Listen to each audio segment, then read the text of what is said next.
ng kabataang Pilipino na nagmamahal ng ating demokrasya at ng matinong pamamala. Walang iba kundi si Barak Albana. Okay, good evening everyone. Iniwan ko ang tubig ko patibag ko kasi alam kong wala dito ang Quad Committee. Walang congressman dito na magnanakaw. Bago ako magsisimula sa aking mga inahin, binabati ko muna ang aking mga kaibigan. Number 1 sa aking listahan, si Jela Alonte.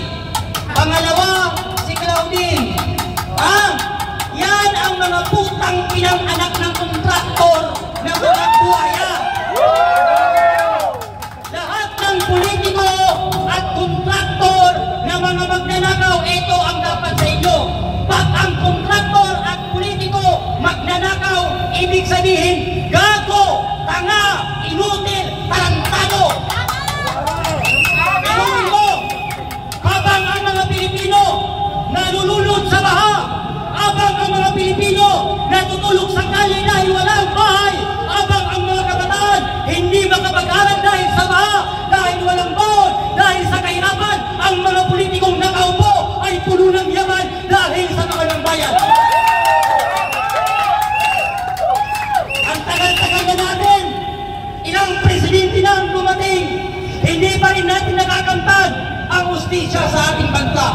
Papalit ang mga pangulo. Kaya tayo ay lumabas na mga Pilipino. Huwag kayong matapang sa comment section. Huwag kayong matapang sa video. Lumabas kayo at tugunin natin si Bongbong Marcos sa Malacanang dahil siya ang ulo ng mga buhayang sa bansa. Sino ba ang pangulo natin na nagmalasakit sa atin? Hindi ba si Duterte? Ang daming kabataan galit kay PRRD, pero hindi ko alam kung bakit sila galit kay PRRD. Kung hindi dahil kay PRRD, mga kabataan na buang na galit kay PRRD, hanggang ngayon adik kayo. Nalantangan nyo nung hindi naupo si PRRD sa pagkapangulo. Ang mga estudyante, pag umuwi ng school, bangkay pag-abot sa bahay dahil nirek ng mga kaadik. Ang mga Pilipino, hindi sila makagamit ng cellphone sa chip dahil andyan ang mga snatcher. Pero nung naupo si PRRD, natahimik tayo, nabuhay tayo ng mapayapa. Pero ipinakulong siya ng administrasyong Pangat ni Bongbong Marcos. Biruin mo, palpak ang blood control dito sa ating bansa. Binaha ang Luzon, ang mga buwag na congressman na si Abante, ang iniimbestigahan niya ang Davao. Kung hindi ba naman kayo mga utak-hipon, bakit sa Luzon ang may baha, sa Davao ang iniimbestigahan nyo? Bakit ko sinasabi na si Abante ay utak-hipon? Dahil ang hipon, naghalo ang tae pati utak na hindi na kayang paghiwalayin ang buhay. Kaya, ito ang payo ko kay Abante na appointed son ni Garcia, isa kang utak-hipon.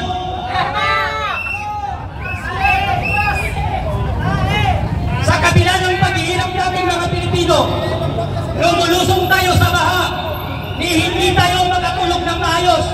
Meron palang mga pamilya, meron palang mga politiko na nagpapakanasa, nagpapakasarap sa kaban ng bayan. Karapatan natin mga Pilipino na ungkatin kung saan napunta ang budget ng flood control. Dahil tayo ay mga taxpayer na nagbabayad ng buwis dito sa bansang ito. Biruin mo ang mga anak ng mga kontraktor na mga putang ina. Hindi na sila nahiya mag-pospos ng mga kinakain nila na nagkakahalaga ng 759,000 ang mga gago. Si Jela Alonte, putang ina mo. Akalanin mo na walang hiya na nag-post sa Instagram niya? Si Jela Alonte na nag-post siya sa kanyang Instagram account na sinabi niya wala siyang utang na loob sa mga Pilipinong pubi. Tanga ka. Wala ka palang utang na loob sa mga Pilipino pero kinain ang utang inang tiyan mo ang kaban ng bayan. Dapat lang kayong murahin. Karapatan namin murahin kayo. Bakit? Mas masahol pa sa mura ang pagkain nyo sa kaban ng bayan.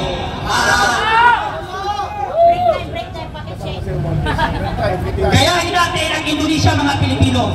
Ang Indonesia, mga warrior people na nilabanan nila at sinugpo nila ang korupsyon sa kanilang bansa.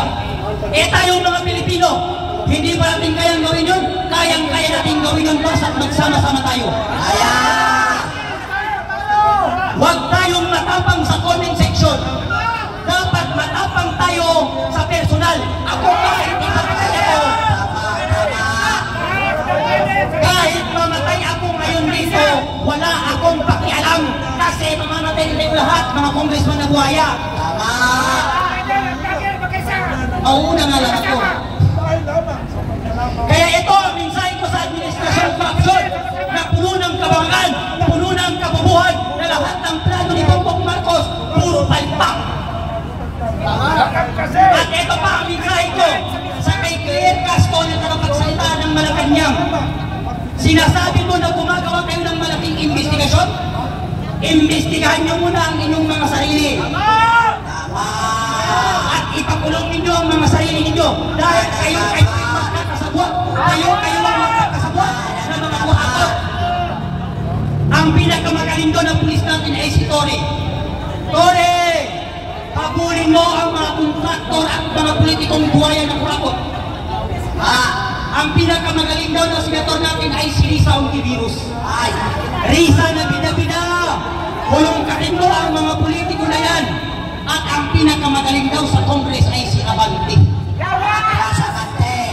Abante! I-content mo na ang sarili mo sa House of Representatives dahil alam ng Pilipino na kayo rin magkakasabwat sa pagnanakaw ninyo sa flood control ng ating bansa.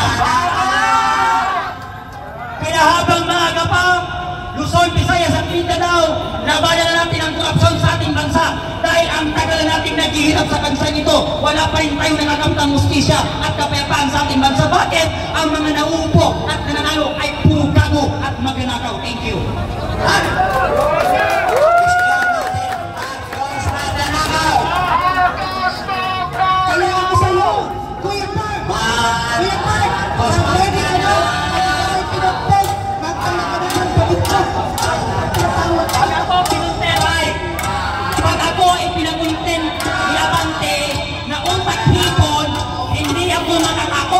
Bakit ako matatakot na ang kaharap ko'y puro politikong buhaya?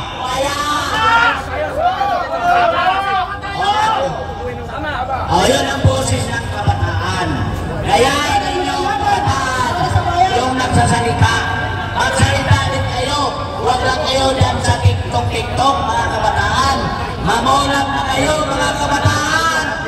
Kasi ginagawa natin ito para sa inyong mga kinabukasan.